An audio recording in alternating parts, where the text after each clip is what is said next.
내러티브 32번째 시간으로 영혼을 향한 열정이라는 제목으로 말씀을 증거하도록 하겠습니다. 할렐루야. 네. 우리 정성 형제가 이렇게 와서 함께 예배드리게 해주시면 감사합니다. 네. 오늘 또 새 친구들도 이렇게 앉아있는데요. 감사합니다. 아멘. 네. 우리 박수 한번 해주십시다.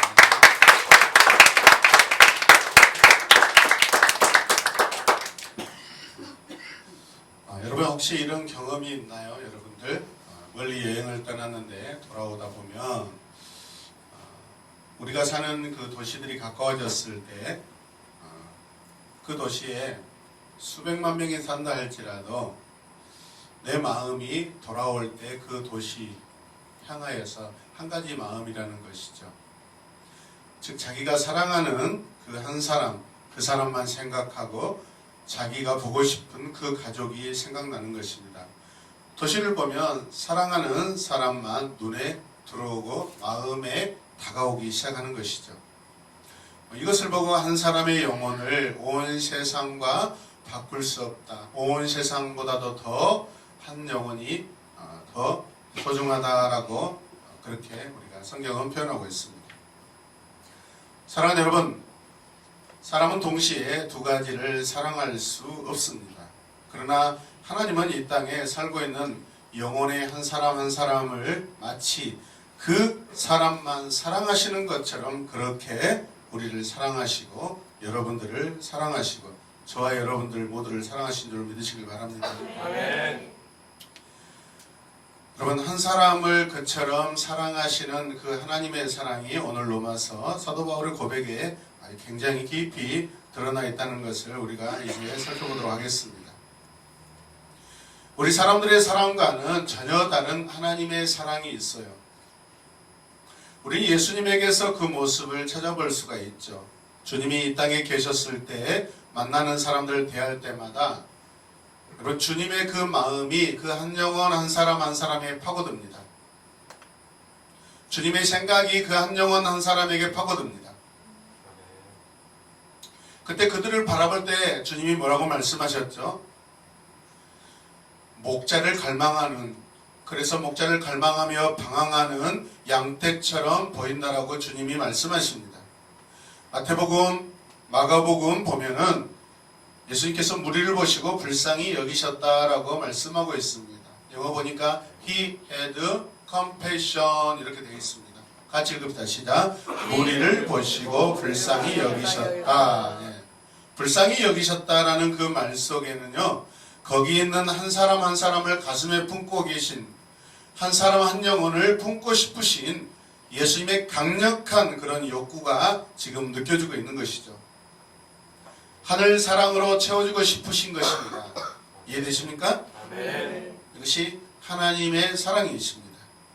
이 시간에도 주님의 그 사랑이 우리를 감싸고 계시고 우리 한 영혼 한 영혼을 지금 여러분 깊이 바라보고 계시다는 것을 여러분 기억하시길 바랍니다. 아멘.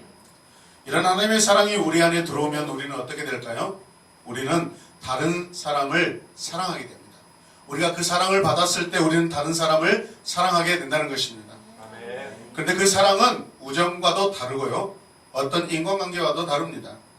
사람들의 영혼을 사랑하는 그 마음입니다. 영혼을 사랑하는 마음은 인간적인 사랑과는 전혀 다른 그 사람을 영원히 사랑하는 마음입니다. 여러분.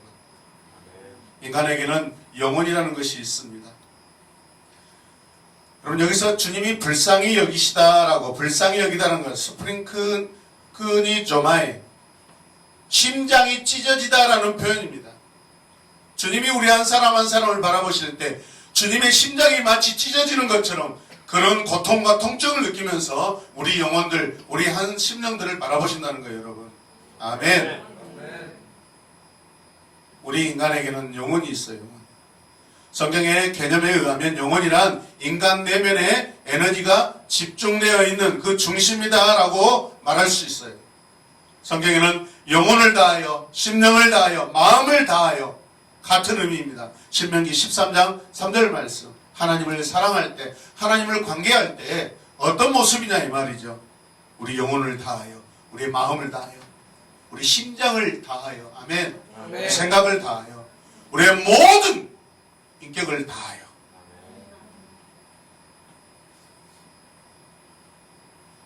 그래서 이 마음이라는 것, 심령이라는 것은 레바브라는 이런 단어인데 인간 내부를 말하는 것입니다.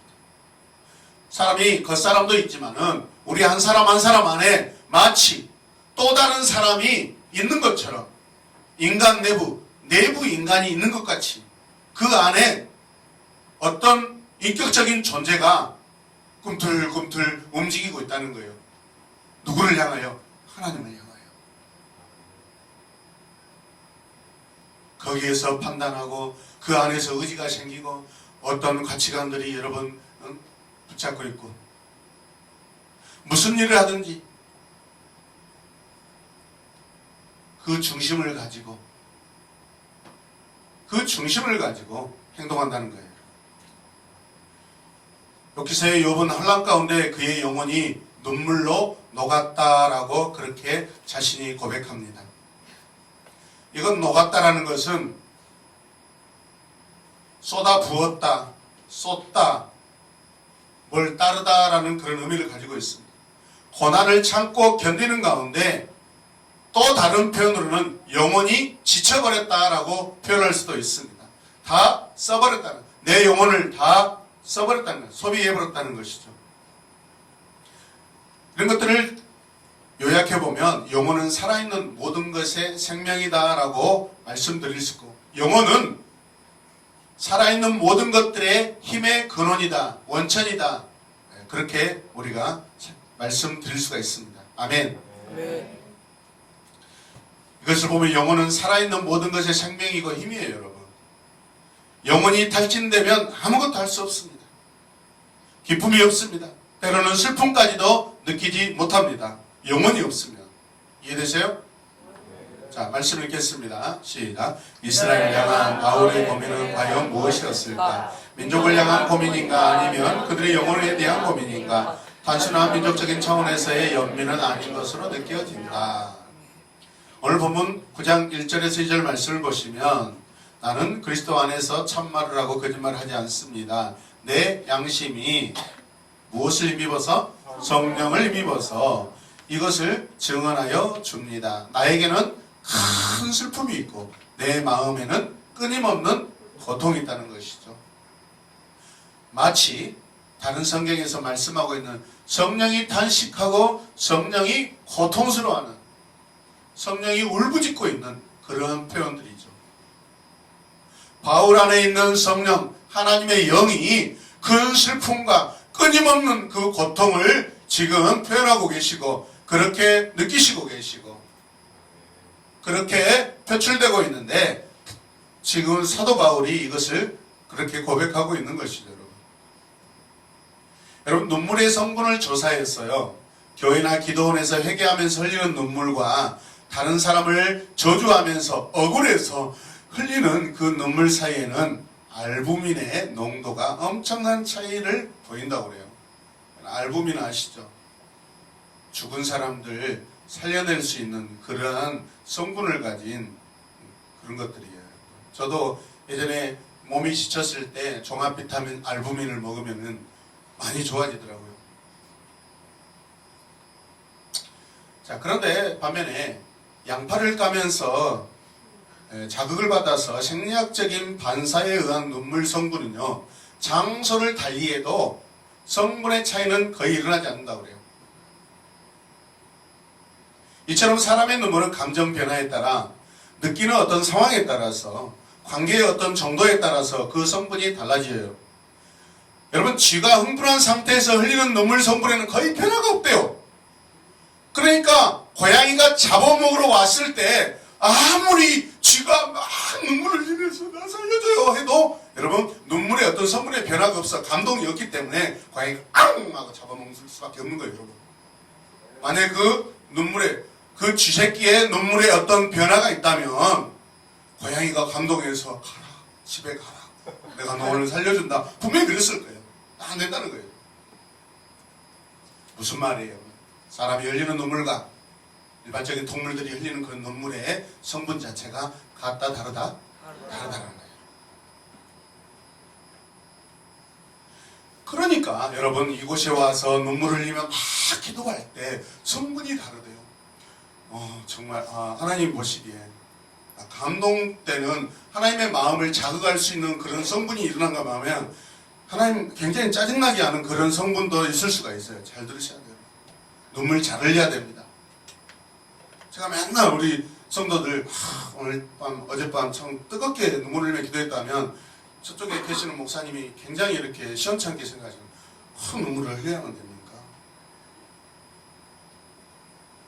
많은 상황 가운데 저분은 저보다 신앙생활을 오래 했기 때문에 눈물을 흘려도 변화되지 않고 눈물을 흘려도 배신 때리고 눈물을 흘려도 여러분 교회를 떠나는 그런 영혼들을 많이 보았기 때문에 경험자로서 그렇게 아마 저에게 이야기하는 것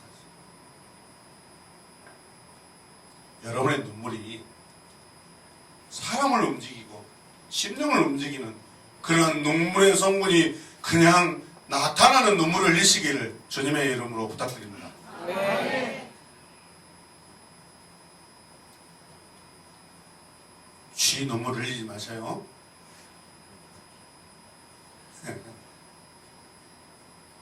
감정에 따라 흐르는 그 눈물의 성분이 다 다른 것을 보면 우리 인간에게 영혼이 있다라는 증거예요. 자, 같이 읽어요. 기독교 공동체는 신앙 공동체로서 혈통이나 종족이나 또는 친족 관계로 맺어진 것이 아닙니다. 이해되세요? 교회 안의 관계는 하나님과 맺은 계약과 그리스도에 대한 영적 관계로 맺어져 있습니다. 친분을 따라서 어떤 사업을 위해서 우정을 위해서 교회 오는 것이 아니에요. 설령 그렇게 왔다 할지라도 그런 믿음은 아무런 변화를 줄 수 없고 변화될 수 없는 그러한 발걸음이라는 것을 기억하셔야 할 것입니다. 그러므로 인간의 외적이고 형식적인 사귐을 가지고는 기독교 안의 교제나 사귐을 다 설명할 수 없다는 것이죠. 신앙 안에서 이루어지는 교제는 영혼을 사랑하며 영혼과 영혼이 맺어지는 그러한 관계라는 것을 믿으시길 바랍니다. 그래서 영혼의 관계가 아니면 그것은 참된 사랑이 아니라는 것이죠. 하나님의 용서와 사랑이 우리 안에 거하면 우리는 그러한 하나님의 그 사랑과 하나님이 느끼시는 감정, 그런 관계에 그런 인격적인 그런 것들을 우리는 닮아갈 수밖에 없다는 거예요. 우리 역시도 마찬가지로 영원한 존재로서 하나님을 닮아가게 된다는 것을 믿으시길 바랍니다. 바울 사도가 주님의 구원과 사랑과 은혜를 설명하면서 그리스도 밖에 있는 영혼들을 사랑하는 마음이 불같이 일어났다는 것은 여러분 그러므로 의심할 여지가 없는 줄로 믿으시길 바랍니다. 그 영혼들 중에도 특별히 하나님을 알지 못하고 죽어가는 그 유대인들의 영혼을 생각했다는 사실이 어떻게 보면 당연하다고 생각됩니다. 여러분 말씀을 형상화해 보겠습니다. 같이 읽읍시다. 이스라엘이 하나님으로부터 받은 특권이 얼마나 많은가. 그럼에도 불구하고 그들이 예수님을 배반한 이유는 무엇일까? 자기들이 받은 특권이 도리어 믿음의 방해 요소가 되었다. 있습니까? 본문 4절 말씀을 보십시다. 시작. 네, 동족은 이스라엘 백성입니다. 그들에게는 하나님의 자녀로서의 신분이 있고 하나님을 보시는 영광이 있고 하나님과 맺는 언약들이 있고 율법이 있고 예배가 있고 하나님과의 약속들이 있습니다. 아멘. 바울은 본문 9장 1절에서 내게 큰 슬픔과 큰 근심과 마음에 그치지 않는 고통이 있다라고 고백하였습니다. 왜 그랬을까요? 무엇에 대한 고통일까요? 자기 동족들이 믿음을 떠나 살고 있는 그 사실에 대한 고통입니다. 자기 동족 이스라엘이 이처럼 하나님 여호와 그 여호와와 놀라운 그러한 관계인데 오늘 놀라운 관계가 어떤 관계예요? 자녀로서의 신분을 가지고 있고 하나님을 모시는 영광이 있고 하나님과 맺은 언약들이 있고 율법이 있고 예배가 있고 약속들이 있는데 그것들이 과연 그들 안에 있냐 이거죠. 참된 이런 것들이 다 사라져버리고 형식적으로 그들이 하나님을 지금 섬기고 사랑한다고 하고 있는 그들의 영혼들을 바라봤을 때 바울 사도의 그 마음이 근심이고 고통이라는 거예요. 이해되시면 아멘. 성령께서 여러분 같이 탄식하시고 같이 느끼시는 그런 여러분 관계적인 그런 감정들이 아니겠어요?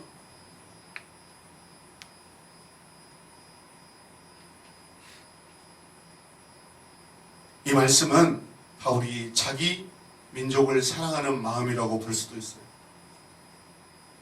그러나 여러분 본문을 자세히 읽어보면 바울의 이 연민은 단순히 자기 민족을 사랑하는 마음을 넘어서고 있습니다. 그들의 영혼을 향한 근심입니다. 이해되시면 아멘 합시다. 네. 그들을 구원하고자 하는 열정이 민족식보다 앞서 있는 거예요, 여러분. 7절과 8절 말씀을 보십시다. 시작. 아브라함의 자손이라고 해서 다 그의 자손이 아닙니다. 다만 이삭에게서 태어난 사람만이 너의 자손이라고 부르겠다 하셨습니다. 이것은 곧 육신의 자녀가 하나님의 자녀가 되는 것이 아니라 약속의 자녀가 참 자손으로 여겨지리라는 것을 뜻합니다. 아멘. 바울의 슬픔과 고통, 지금 느끼는 그 아픔이 왜 이러는지 알겠죠, 여러분? 바울 사도는 지금 무엇 때문에 고민해요? 그들의 영혼이 저주 아래 있기 때문에 그렇습니다. 특별히 하나님을 안다는 자기 동족들이 저주 아래 끌려가고 있기 때문에 너무나도 안타까운 것이죠. 가장 소중한 것을 누리고 받았던 그들인데 상실된, 하나님과의 관계가 상실된 그들의 모습을 볼 때 얼마나 마음이 아프겠어요. 유대인들은 흔히 기독교적인 용어로 복받은 민족입니다. 본문에서는 6가지로 복을 받은 백성이라는 사실을 이미 다 나열하고 있어요. 첫 번째, 유대인들은 하나님의 선택을 받은 백성입니다. 두 번째, 세 번째, 넷째, 다섯째, 아멘. 여섯 번째, 아멘. 그 어떤 민족도 하나님께서 이런 약속을 주시지 않았어요. 이렇게 관계한 민족이 없어요, 여러분. 그런데 그들은 메시아 예수를 죽였고 하나님의 약속을 버리고 대부분이 하나님에게서 떠나 멸망의 자식들이 되어버렸습니다. 얼마나 큰 비극입니까? 유대인들이 한 가지 착각하고 있는 것이 있습니다. 혈통으로 아브라함에게서 태어났으면 자연히 자기들이 하나님의 자녀가 된다는 것입니다. 그리고 아브라함의 후손만 하나님의 자녀라는 그 교만 때문에 예수 믿는 사람들을 멸시하고 여러분 박해하고 있습니다. 바울도 이런 생각에 젖어 살면서 예수 믿는 사람들을 박해했던 사람이었지 않습니까? 그것도 하나님 없이 하나님을 위해 산다고 산 사람이었습니다. 예수님께로 돌아온 후에야 그 사실을 비로소 깨닫고 바울 자신도 깊이 깨닫고 깊이 후회하고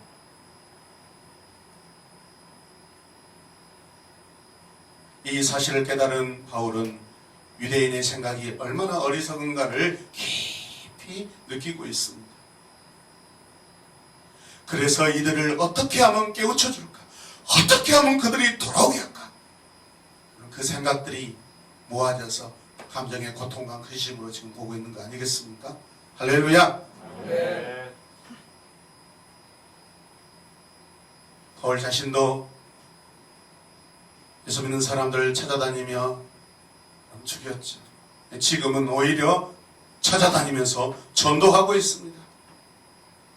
그러나 그들이 듣지 않습니다. 유대인들이 듣지 않습니다. 도리어 바울을 박해하고 죽이려고 하고 있습니다. 이것이 바울이 고민하고 괴로워하는 것이죠. 특별히 로마서를 쓰고 있는 이 시기는 이방인 교회들이 예루살렘에 흉년이 들었다는 그 소식을 듣고 구제헌금을 합니다. 그것을 가지고 예루살렘으로 돌아가고 있습니다. 유대인들에게 그처럼 냉대를 받고 정신적으로 육체적으로 박해받은 이방인들이 오히려 그 유대인들이 핍박하는 유대인들이 그 예루살렘에 흉년이 들었다는 소식을 듣고 그들을 도와주려고 여러 번 연보하고 구제헌금을 그들에게 전달하기 위해서 지금 그들이 마음으로 사랑하고 있습니다. 하나님 보시는 시각에서 얼마나 감동스럽고 여러분 감탄스러운 일입니까? 할렐루야. 네. 아무리 잘났다 해도 배고프면 빌어먹을 수밖에 없는 여러분 우리 인간 삶이 아니에요, 여러분. 3일을 굶으면 옆집 담을 넘는다고 그래요. 저도 과거에 그런 적 있어요. 아버지가 무서워서 집을 나와서 친구 집에 사는데 너무나 배고픈 거예요. 그래서 밤중에 막 친구 집 부엌에 들어가서 그냥 탁거리면서 밥을 먹는데 그냥 너무 힘든 그런 시간들이 있어요. 쉽게 얘기하면 제가 밥도둑이에요. 제가 밥도둑. 그래서 집을 떠나서 살고 부모님의 사랑을 받지 못하고 사는 그 삶이 얼마나 가슴 저리고 힘든다는 것을 제가 알고 있어요, 여러분. 할렐루야. 네. 그런데 이제는 유대인들이 이방 그리스도인들에게 구제금을 받아야 하는 그런 형편이 되어버렸어요. 하나님께로부터 버림받았던 이 이방인들이 도리어 예수님을 통해 하나님을 만나고 그 기쁨 속에서 살아가고 있는 것을 바울을 통해 우리에게 말씀하고 있습니다. 자기들도 넉넉하지 못하지만 유대인들을 위해 기도하는 마음으로 병원까지 해서 보내고 있어요, 여러분. 그런데도 유대인들은 자기들의 영혼 상태가 어떤 상태인지 모른 채 지금 오히려 교만에 빠져 있습니다. 얼마나 그들이 불쌍합니까? 그래서 더욱 괴로워하면서 이 편지를 쓰고 있는 거예요, 여러분. 조상들을 언급하고 있고 그들이 받았다는 것을 언급하고 있는 거예요. 말씀을 선포하겠습니다. 시작. 오늘 우리가 제2의 이스라엘, 나쁜 의미에서 되어가고 있지는 않는가? 가문자랑, 악벌자랑, 신앙의 연륜을 자랑하면서 명분상의 크리스천이 되어가고 있는 점을 어떻게 해결할 수 있을까? 물론 제가 보았을 때 우리 새로운 교회 성도들은 신앙의 연륜이 거의 10년 안팎이라서 아직 큰 가문을 이루어서 자랑할 만한 것도 없고 지금 크게 눈에 드러나게 받은 복이 있어서 교만하고 우쭐대고 그런 분이 없어요. 그런데 지금 하나님과의 좋은 관계로 나아가고 있는 그런 과정 가운데 있습니다. 여러분, 이런 아름다운 그런 관계의 마음들이 변하지 않기를 원합니다. 아멘. 아멘. 권사님이 되셔도 20년 후에 여러분 한복을 입고 펄떡펄떡 뛰시길 바랍니다. 아멘.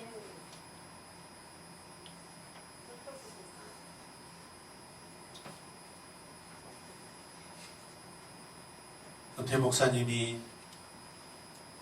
교회에 와서 손들고 찬양하고 율동하다가 순교당했네라는 그런 소리가 들리는 것이 좋지 않겠어요? 집에서 죽음을 기다리다가 죽었다라는 것보다 예배드리다가 하나님께 부름받았다는 것이 덕스럽다고 생각해요. 로마서 9장 11절에서 12절 말씀을 읽겠습니다. 시작. 그들이 태어나기도 전에 무슨 선이나 악을 행하기도 전에 택하심이라는 원리를 따라 세우신 하나님의 계획이 살아있게 하시려고 또 이러한 일이 사람에게 근거하는 것이 아니라 부르시는 분께 달려있음을 나타내시려고 하나님께서 리브가에게 말씀하시길 형이 동생을 섬길 것이다 하셨습니다. 아멘. 이번 주 주일 설교죠, 여러분. 자연적인 순서도 있어요. 분명 자연적인 순서로는 에서가 복받은 자예요. 할렐루야. 둘째로 태어난 장자권이 없는 야곱은 우리가 자연적으로 보았을 때 복을 받지 못한 자와 비슷해요.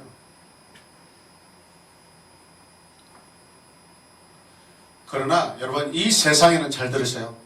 자연적인 순서가 있지만은 일반적인 순서죠. 그러나 하나님의 역사는 초자연적인 순서가 있습니다. 할렐루야. 자연 순서를 뛰어넘는 초자연적인 순서가 있어요. 그것이 에서와 야곱의 이 사건이에요.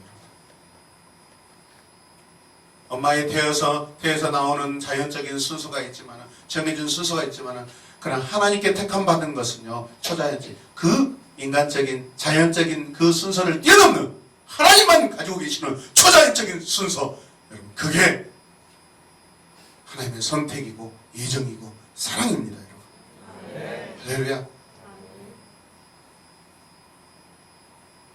어떻게 형이 동생을 섬길 수 있어요? 일반적인 순서 아니겠어요? 자연적인 순서잖아요. 동생이 형보다 잘 될 것이다. 초자연적인 순서. 바울 사도는 유대인들에게 차근차근 믿음의 도리에 대해서 쓰고 있습니다. 예수님에 대해 이야기해도 들으려 하지 않자 이제는 다른 측면에서 이야기를 하고 있어요. 다시 말하면 구약 성경을 풀어서 설명하는 방법을 지금 선택하고 있어요. 첫 번째, 구약에도 보면 아브라함에게서 낳았다고 태어났다고 다 하나님의 선택받은 자녀가 아니다라는 것을 지금 강조하고 있어요. 그들이 그토록 중요시 여기는 역사의 실애를 제시하고 있어요. 아브라함의 씨라고 해서 다 구원받은 것이 아님을 분명합니다. 그래서 오늘 본문에는 이삭이라고 이야기하고 있어요. 왜 이삭이라고 이야기하겠어요? 믿음의 계보를 말하기 때문에, 믿음으로 선택받은 사람이기 때문에 그렇습니다. 할렐루야. 족보적 태생적 자연적인 순서를 말하는 것이 아니라 믿음의 이삭이에요. 할렐루야. 믿음의 야곱이에요. 믿음의 아브라함이에요. 여러분, 여러분들도 마찬가지입니다. 믿음의 사람이 되시길 바랍니다. 믿음의 순서를 따르시길 바랍니다. 아브라함의 씨라고 해서 다 구원받은 것이 아니라는 것이죠. 그래서 이스마엘은 버림을 받았고 이삭은 선택을 받았습니다. 에서는 장자인데도 버림을 받았고 하나님이 야곱을 선택하셨고 사랑하셨다라고 성경은 그렇게 말씀하고 있어요. 이 말씀은 구약에서부터 시작되어 온 모든 사실들을 근거로 해가지고 지금 제시하고 있는 거예요.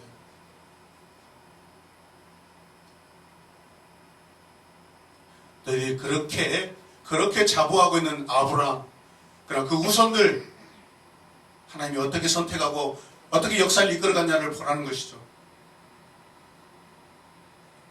로마서 8장 29절과 3절 말씀 보면 하나님께서는 미리 하신 사람들을 택하셔서 자기 아들의 형상과 같은 모습이 되도록 미리 정하셨으니 이것은 그 아들이 많은 형제 가운데 같이 읽어요. 맏아들이 되게 하시려는 것입니다. 맏아들. 그리하여 하나님께서는 이미 정하신 사람들을 부르시고 또한 부르신 사람들을 의롭게 하시고 의롭게 하신 사람들 또한 영원롭게 하시고 아멘. 맏아들이 돼요. 맏아들.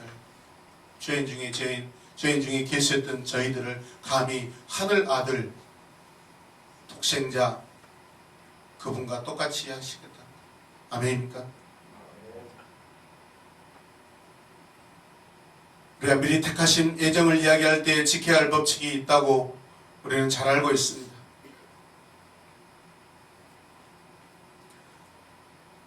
나 예정받았다. 당신은 이렇게 우리가 함부로 판단해서는 안 됩니다. 끝까지 지켜보셔야 돼요. 우리의 믿음도 끝까지 지켜봐야 돼요. 요즘에 세간점 항파라는 세간점 그런 이 칭의 문제 때문에 신학계에서 상당히 지금 논란되고 있는 부분입니다. 한번 선택받았으면 끝까지 가는 것이냐, 아니면 중간에 우리가 마음을 바꾸면 타락할 것이냐. 선택받았다고 할지라도 우리가 정신 못 차리고 히브리서 말씀처럼 우리가 붙잡지 않으면 흘러내려가고 떠내려갈 수밖에 없다는 것이죠. 하나님의 크고 관점 안에서는 저와 여러분들이 구원받았는지 하나님의 자녀되었는지 다 알고 계시죠. 그러나 우리 입장에서는 내 자신의 믿음도 때로는 확신하고 살고 있지만은 여러분, 오늘부터 만약에 제가 마음 먹고 교회를 안 다니고 성경을 다 멀리하고 주님을 거부하고 산다고 해보십시다. 마치 구원받지 못한 그런 상태의 그런 사람으로서 살아갈 수밖에 없는 그런 모습이 분명히 나타나게 될 것입니다. 마지막에 끝이 우리의 구원이냐 지옥이냐 그것은 하나님이 선택하고 판단하실 문제지만은 우리의 삶에 충분히 우리가 마지막까지 끝까지 달려가지 않으면 분명 우리는 자연인처럼 그런 모습으로 살아갈 수밖에 없고 버림받은 자처럼 보일 수밖에 없다는 것입니다. 여러분 할렐루야. 더워요. 더워.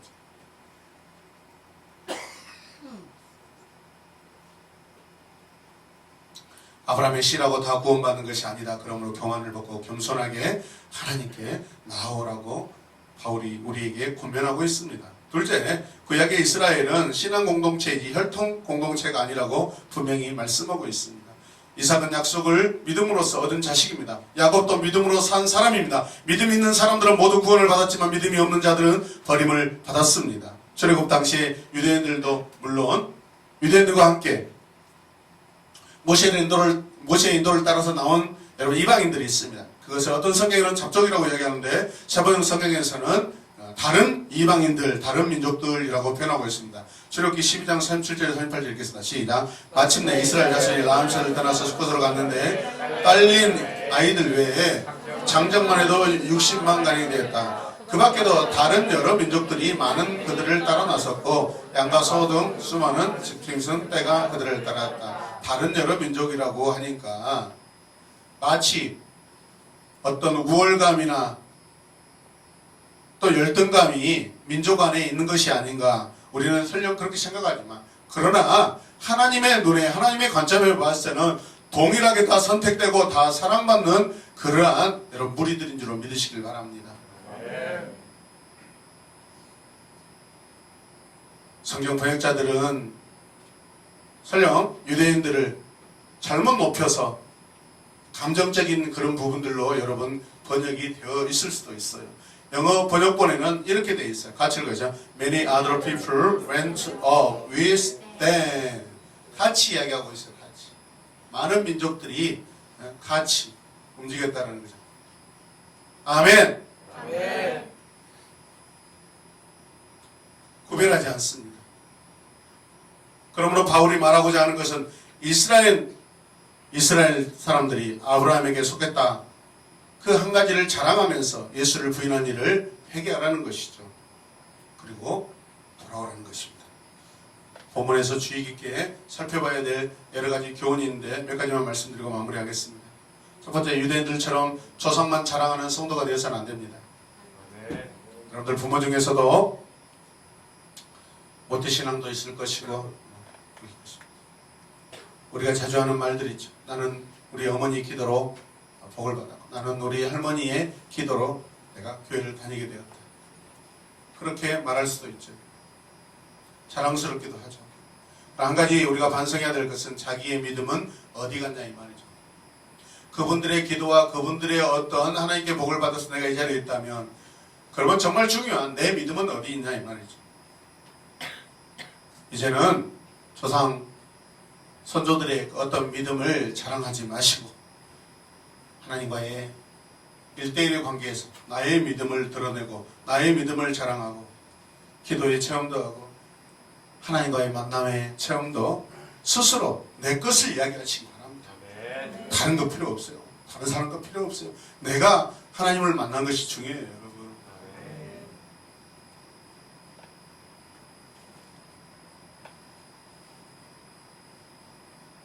최근에 페이스북에 어느 찬양 사역자, 캠프 사역자가 그런 글을 써놓은 걸 봤어요.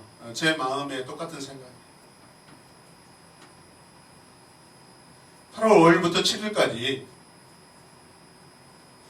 잘 들어요. 아직도 기도해도 그런 내용도 문자도 아직도 암송도 못하고 2019 여름 보라 새사랑 캠프예요.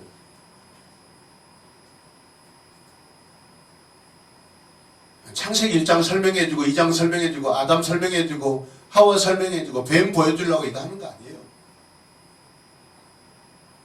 3일 동안 우리와 거기에 초청되어 온 하나님의 자녀들이 하나님을 만나게 하는 거예요, 여러분. 이 땅의 모든 교회들이 하고 있는 여름 성경 캠프, 겨울 성경 캠프 목적은 딱 하나예요. 하나님을 만나게 하는 거예요. 하나님을 경험하게 하는 거예요. 할렐루야. 경험하고 체험돼야 변화된 삶을 살 수가 있어요, 여러분. 아멘. 가서 우리 성경 잡다하게 이론적으로 걸싸게 그거 설명하고 그림 보여주려고 하는 거 아니에요, 여러분. 8주간을 통해서 하나님을 만나는 여정이잖아요. 보라라는 것이. 하나님을 만나는 여정이에요. 아멘. 하나님을 만나서 하나님과 함께 가는 여행을 우리가 지금 인도해 주는 거예요. 아멘. 하나님과 같이 여행할 수 있도록 하나님을 만날 수 있도록 우리가 여러분 도와줘야 돼요. 아멘. 그래서 우리 친구들이 교회 올 때마다 여러분들 우리가 먼저 더 뜨겁게 살아있는 기도를 해야 돼요. 아멘. 회개의 기도를 해야 돼요. 감사의 기도를 해야 돼요. 비전의 기도를 해야 돼요. 결단의 기도를 해야 돼요. 우리 기도가 감동이 없고 설득력이 없는데 어떻게 그 친구들을 변화시킬 수가 있겠어요? 감동을 줄 수 있겠어요? 그러나 우리가 더 준비되고 사모하는 마음, 그 마음을 가지고 기도하고 함께 끌어안고 손잡아 줄 때 여러분 거기에서 새로운 관계적인 감동이 일어나서 성령이 더 역사할 수 있는 줄로 믿으시기 바랍니다.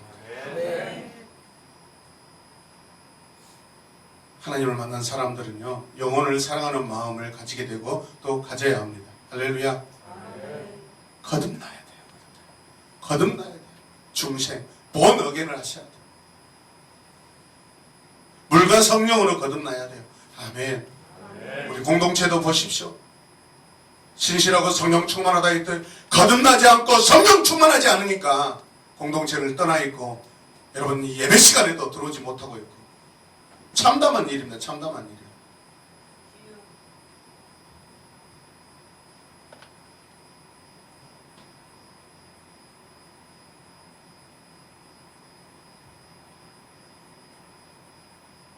숫자가 많아지면 그런 사람들이 더 많아지겠구나.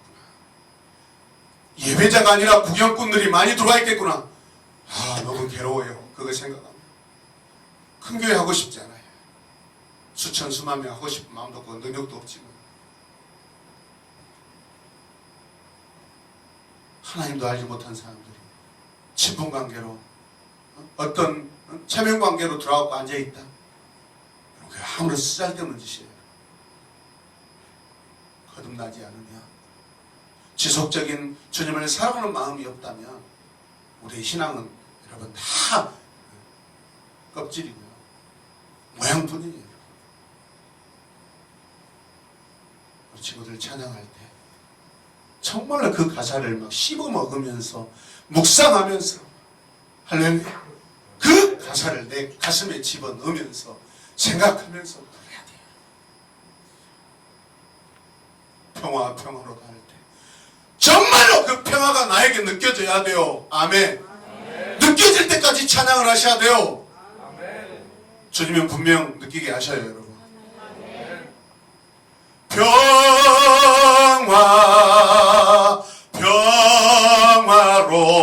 평화로다 하늘 위에서 내려오네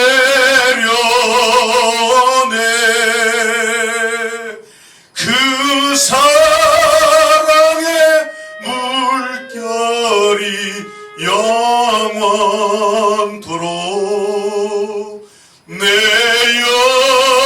영혼을 덮으소서. 부족하면 한 번 더 부르고 부족하면 한 번 더 부르고 여러분 이 자리에서 10번 20번 부르는데 내 눈물 안 나오고 변화되지 않는 그런 사람이 어디 있겠어요? 진심으로 만약에 부르면 아멘. 한 번만 더 부르면 눈물 나올 것 같아요.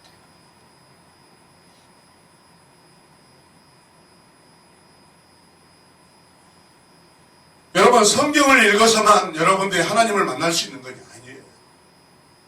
성경은 영원한 진리긴 하지만 하나님은 그 밖에 다양하게 여러분들이 은혜를 체험할 수 있는 방편을 다 허락해 주셨어요. 아멘. 아멘. 성찬식, 찬양, 예배, 기도, 세례식,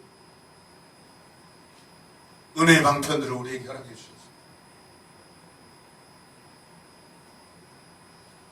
그냥 찬양하는데 감동이 없어요. 손을 들고 찬양해 보세요. 손을 들고 찬양을 불러도 감동이 없어요. 무릎 꿇고 불러보세요. 5분, 10분, 1시간 동안 한번 찬양하고 기도하고 찬양하게 되면서 성령이 충만하게 역사하실 줄 믿습니다. 아멘.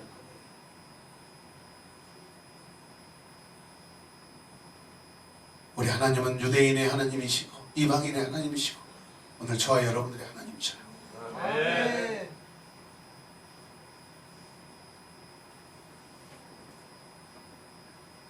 친구들 잘 들으셔야 돼요.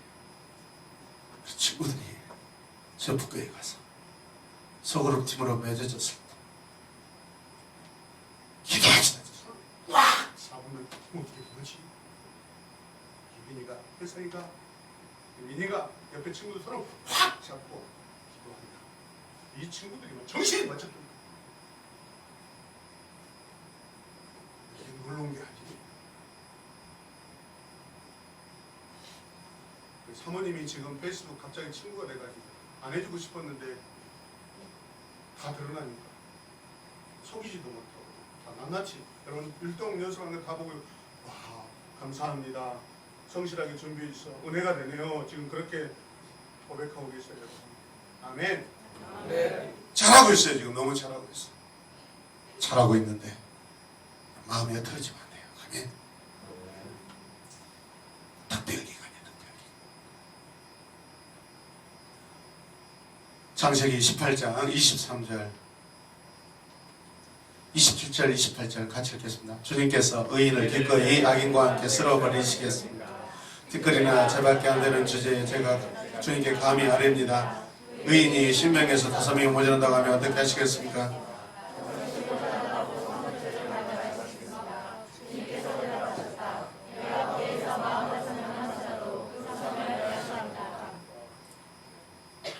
이 성읍이 아브라함에게는 얼마나 가슴을 아프게 한 그런 성읍입니까? 그런데도 불구하고 아브라함은 하나님을 만난 자로서 중보기도 하고 있어요. 그 영혼을 사랑하기 때문에. 하나님이 시켜서 기도한 게 아니잖아요. 어떻게 보면 하나님 기도하지 말래. 기도하지 마. 나 결정했어. 너 기도하지 마. 아브라함 너 기도해봤자 필요 없어. 그런데도 기도하고 있는 거예요. 왜요? 하나님 만난 사람은 모든 영혼들을 붙들고 기도하는 거예요. 아멘. 불길 속에서 타들어 죽어가는 그 영혼들을 위해서 기도하고 있는 거예요. 그게 하나님 만난 사람들의 본분이에요. 본 모습이에요. 참된 모습이에요. 할렐루야. 박영주 원사님이 전화 와가지고 교회가 이렇게 수적으로 부흥이 안 됩니까? 제가 열심히 전도하고 있어서 그러지. 아이씨, 제가 한번 내려가서 리더들 한번 조져야 되겠네요. 그러더라고요. 네, 지금 여러 사역들이 있어서 조금 제가 이사 가면 열심히 더 하겠습니다. 했어요. 리더들 감사하셔야죠. 그냥 안타까워요. 교회가 더 성장하길 원하죠. 수적인 부흥이 여러분 다 부흥이라고 말씀드릴 수는 없어요. 수적인 것도 너무 중요한 요인이에요. 할렐루야. 아멘. 우리를 사랑하기 때문에 그렇게 우리 염려해 주신 줄로 믿습니다. 아멘. 기대가 돼요. 지금 교회에 지금 분위기들이 바뀌고 있어요. 아멘. 이 시간에도 막 아이들이 와서 앉아요. 이번에는 전혀 정말 그동안 경험하지 못한 그런 전도 초청 예배였고 할렐루야.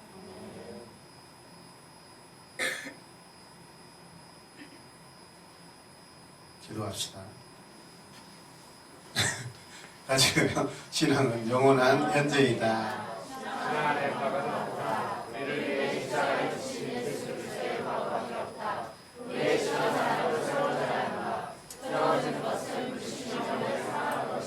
네, 이터널 나우가 아니라 이터널 프레젠트로 바꿔야 된다고 해서 뒷부분을 바꿔놨어요. 여러분.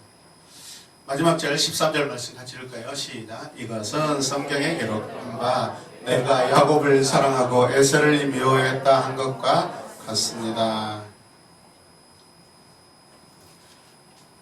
모세라도 호렙산에서 하나님을 만난 후부터 영혼들을 사랑하게 되었고 아브라함처럼 자기 민족들을 위해서 거역하고 있는 민족들을 위해서 기도합니다. 그 부분도 마찬가지. 하나님께서 이것들 다 내가 쓸어버리겠다. 다 지워버리겠다. 생명책에서 안 됩니다. 하나님. 안 됩니다. 하나님. 안 됩니다. 하나님. 살려주셔야 됩니다. 누구의 고백이요? 모세의 고백.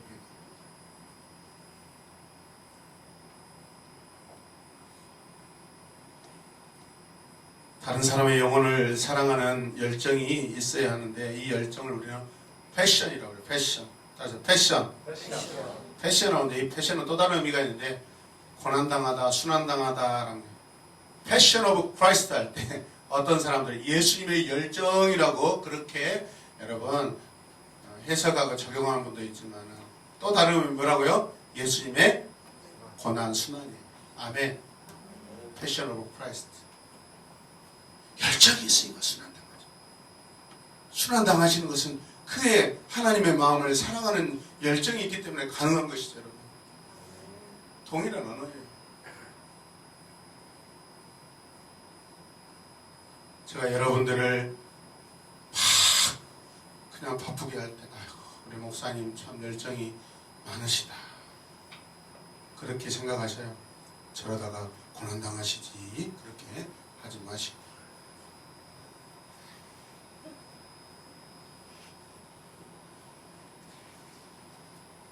스코틀랜드에 우리 장로교회 아버지라는 분이 있어요. 존 낙스라는 목사님이신데 그분은 기도하면 엄청나게 기도했다고 그래요. 그래서 타락하는 그 왕실을 위해서 막 가서 막 부르짖고 기도하고 해결을 외쳤을 때 내가 이 궁정을 위해서 기도하겠습니다. 기도하지 말고 무서워서 응답돼버렸다. 그 정도다. 그분의 별명이냐면 뭐죠? 나팔수인가요? 목사님 뭐죠? 무슨 나팔수죠? 그냥 복음의 나팔수에서 복음 나팔수. 주님 제게 스코틀랜드를 주십시오. 아니면 제가 죽겠나이다. 자, 마지막으로 읽겠습니다. 자, 같이 읽으시자. 신앙은 영원한 현재입니다. 아멘. 아멘. 신앙은 영원한 현재. 내일이 아니에요. 과거 자랑하는 게 아니에요. 어제도 말씀드렸죠. 신앙은 오늘이에요. 오늘.